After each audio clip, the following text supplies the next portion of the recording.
بسم الله والصلاة والسلام عليك يا حبيب الله. صلوا على الحبيب المصطفى عليه أفضل صلاة وأزكى تسليم. صحيتوا البنات، واش راكم؟ طمنوني عليكم، ان شاء الله يلقاكم فيديو تاعي في اتم الصحة والعافية، ونطمنكم عليا راني تعافيت والحمد لله، وان شاء الله عودة قوية الفيديوهات اونلاين. نرحب بكم ونقولكم ربي يحفظكم وربي ينولكم مرادكم على كمية تعليقات وكمية الحب والود في الفيديو السابق. طلبت منكم تزلزلوا التعليقات بالصلاة والسلام على خير الأنام.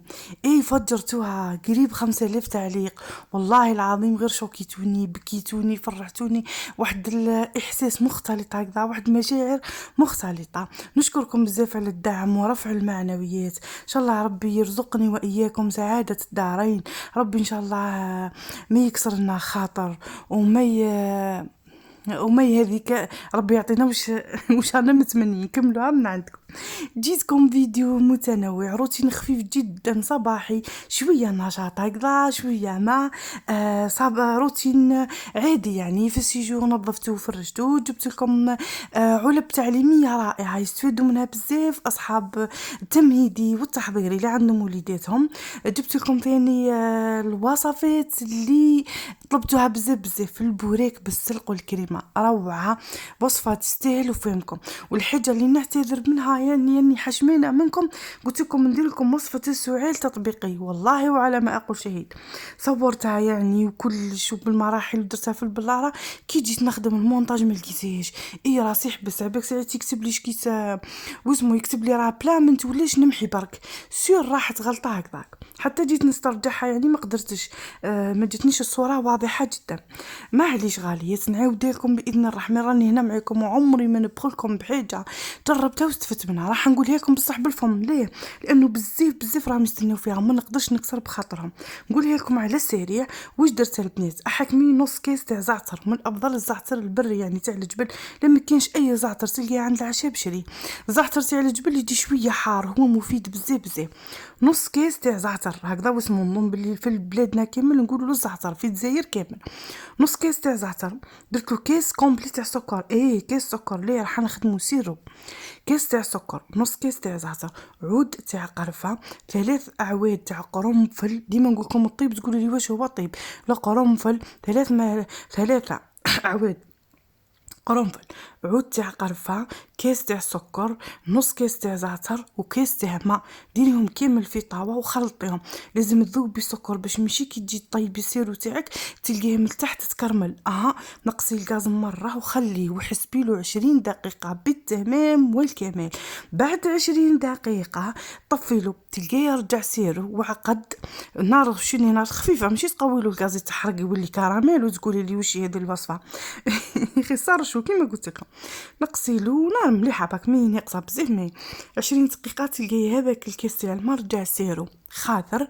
صفيه ديري فيه بلاره تاع الزجاج، ومن جيتو رقدي ملعقه وصباح ملعقه، كي نصيبي دفيه شربيه كي سيرو نورمال. صدقوني وصفه مليحه بزاف ومعجزه للصدر للقريجم للصداع، يعني عن تجربه. ونعاودها نديرها انا وياكم خفيف ظريف. هاني كملت معاكم، فرجت وفحفحت الحاله، يعطيني الصحه. ونفوتوا ذكا للفقره الثانيه هي اللي معنا. جبت لكم علب تعليميه روعه، راح تستفيدوا منها بزاف، وراح يدعيوا لي الامهات لولادهم في التحضيري والتمهيدي. شوفوا البنات، هذا العلب من سلسله مستقبلي رائعه، غير شفتهم رجس بيا الذاكره للطفوله. كان يجيبهم لنا بابا ربي يرحمه من فرنسا بالفرنسيه مخدومين والوانهم وكلاسي هكذا، هذو ما حسيتهمش مخدومين هنا، الجوده تاعهم رائعه. جبت لكم هذه العلب يعني التعليميه، كل ام قاعده في الدار وعندها بنها والله بنتها في التمهيدي ولا التحضيري وبغاتهم يكونوا متميزين. ننصحكم بزاف بهذه العلب تاع سلسله مستقبلي، راح تعاونكم بزاف. راني جربت وعقبت هنا التمهيدي والتحضيريه ما خاصة لينا احنا الأولياء، وهذول نتاع الأولياء هم عندهم اللي خاصين بالجمعيات وبالروضة، بصح هذو تطلبيهم تجيبيهم انتي في الدار تعاوني بهم بنك انتي اللي تقريه في الدار. فهمتوني؟ تاعنا نحن الاولياء باش نخرجوا ولادنا مستوى تعليمي هايل. اهم حاجه ميزتهم الالوان ولا كاليتي تاع الاوراق. السعر تاعهم شوفوا راح يبان لكم باطل مقارنه بالحطه تاعهم اولا بالقيمه المعلوماتيه اللي فيهم. ان شاء الله تجربوا تغتنموا الفرصه، مادامهم دايرين عرض راهو محدود لمده وجيزه فقط. ما عليكم غير تتصلوا بالارقام هذو اللي خليتهم لكم على الشاشه اللي تواكم، ولا نخلي لكم الرابط اللي يحبوا يمشيو عبر الانترنت، تعمروا الاستماره وتاكدوا الطلب. راح تلقاو بنات يهبلوا واش راهم ظرافي البنات اللي يستقبلوكم عاقلين ما شاء الله. اي اهم حاجه التربيه مع الانسان اللي تتعاملي معاه، يكون عقله نظيف ومتربي ويهضر معاك بواحد الطلاقه، يحترمك، تحسي يحترمك. فهمتوني؟ كاين بعض البائعين ولا غايدير لك على حاجه ربي يغفر لهم وربي يعطينا الصبر. هذا مكان هاكم شفتوا بعينكم الجودة والألوان، صدقوني غير تفكرت كان يجيبهم لنا بابا ربي يرحمه فرنسا. الله يرحمه ويرحم جميع موتاكم، ترحموا على والدي ربي يحفظكم. شوفي لهذه اللي قلت لكم يبانوا ماهمش مخدومين هنا. كيما نعرفوا حنا الامهات الالوان، الاطفال يحبوا الالوان بزاف ويميلوا للتلوين والرسم وهذه الامور تلزق لهم في راسهم، ترسخ في اذهانهم. هذه هي الحاجه المميزه في سلسله مستقبلي، هذه الحاجه المميزه في هذا العلب هذو، انهم يقراوا بطريقه مسليه. درت لهم حافظه كامله خاصه بالاوراق تاع التلوين والرسم، ودرت لهم ثاني الحاجه اللي ميزتهم الملصقات، كلش بالملصقات تاع جسم الانسان، بالملصقات تاع الفواكه، شغل حوايج يلصقوا في راسهم. هذو اللي خليهم يحبوا نكسروا من ذاك الروتين والقرايه الكلاسيكيه، هذوك شغل تغيير تام. بالاضافه خلينا ما نهضروش كتاب القراءه، التربيه الاسلاميه رائع جدا. انا طلعت له جاي نشوفوا كيف اي مغلس نحيتهم لولاد خالتها وقاعده هي تقرا بهم وتاع الاستعداد لك الكتاب روعه، يعلموا حتى كيفاه الطفل يحمل القلم. فهمتوني يا البنات؟ يعني قيمة معلوماتية رائعة. ماذا بيا نعرض هذه الحوايج في فيديوهاتي، لدي الفيديو متنوع يعني لجميع الأطوار، جميع الأمهات اللي معايا. فهمتوني؟ التربية المدنية أكيد يرسخ فيهم حب الوطن، تربية العلمية يتعرفوا على تاع جسم الإنسان، يتعرفوا على هذو الحوايج مفروغين منهم. المهم سلسلة رائعة، وفرت لكم سلسلة مستقبلي بسعر 340,000، سعر رائع. أنا جاني بالنسبة للكنز اللي داخل هذا العلبتين سعر ما شاء الله. هما راهم عندهم جميع الأطوار، أنا نشفى اللوجين كنا حتى السنة الخامسة عندهم جميع الأطوار. فقط حنايا مديرين لكم هذا المدة، هذه الفترة هذه ندير لكم هذا العلب تاع التمهيدي والتحضيري، دايرين لكم كيما نقولوا عرض خاص، والعرض راه مدة وجيزة جدا. إن شاء الله غالية تستفادوا من هذاك العرض، ونكون وفيت في الشرح وعطيتهم حقهم صح. نجيو دوكا نرجعوا لحصة الأسد في الفيديو تاع يومياتي اللي تشارككم بها، ما فيهمش وصفات حصرية ولا في قناة يوميات، قناة روتين وتشجيع الحماس والعمل اليومي. كامل نمر بمراحل نكرهو نديكوتي ومنحبوش نخدمو، الوغ هكذا ديرنا ربي سبة لبعضنا باش نرفعوا معنويات بعضنا. واش راح ندير انا؟ راح ندير سوبة تاع خضار. كان عندي يعني شتو جمال الخضار، شتو عظمة المبدع، شتو ذيك الألوان الطبيعية. شوفوا الكابوية الألوان طبيعية، مي محتاجة حتى ملون صناعي. والله الجزر، الكابوية، البطاطا، ألوان طبيعية. تقولوا لي كلش تتغزلي فيه، اي والله غير نضعف تويل الجمال، نضعف تويل الألوان الزاهية، نحب كلش نعطيله حقه. واش درت انا في السوبه هذه؟ سوبه خضار، لا باس تاعها هي الكابويه. واش يقولها في المناطق الاخرى يا ربي؟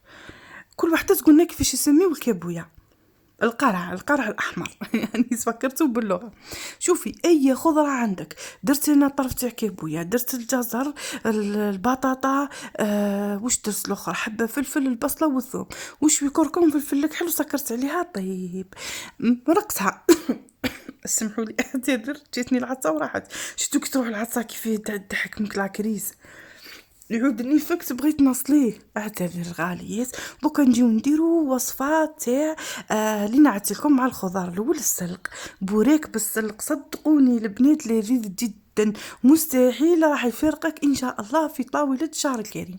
حكمت الربطة تاعي تاع السلق، انا درتو تربط ليه يا يذوب، يولي شويه طاح برك ما كاينش خلاص. غسلته ذبلته في شويه تاع زيت وملح وفلفل كحل، وتخلصت من كامل الماء حتى نشف الماء تاعو نهائي. حطيته بجيه، وهنا جيت ندير الصلصه البيضاء ولا صلصه البيشاميل. واش درت؟ قطعه تاع زبده، نقولوا ملعقتين زبده، درت لهم ملعقه كبيره تاع فيرينا، حمصتهم مليح باش نتخلص من الرائحه تماما تاع وسمو. فهمتوني يا البنات؟ الرائحه تماما تاع الفيرينا حمصوها مليح، ومن بعد زدت لها كاس حليب، نعم كاس كامل تاع حليب. انا كان عندي لحظه على ديك اللي شفتوني درتو في الغرفيه، كاس تاع حليب. درتو، وهنا زدت قطعه تاع جبن، اي جبن عندك. انا عندي شي فرماج تاع غودا، درت جبن الغودا ودرت جبن ابيض عادي تاع لي بورسيون نورمال تاع القطع. درت نوعين من الجبن، وخلطتهم حتى انعقدت البيشاميل تاعي. جبت ضفت عليها كميه السلق، وضفت عليها فصين تاع ثوم. مولفه نديرها انايا بالكفته تاع لا فيونداشي نورمال. اليوم درتها بصدر الدجاج. صدر الدجاج انا كان عندي طيب، رحيته مباشره. انت الا شريتي طرف دجاج رحيه وطيبيه كيما تاع البوريك نورمال.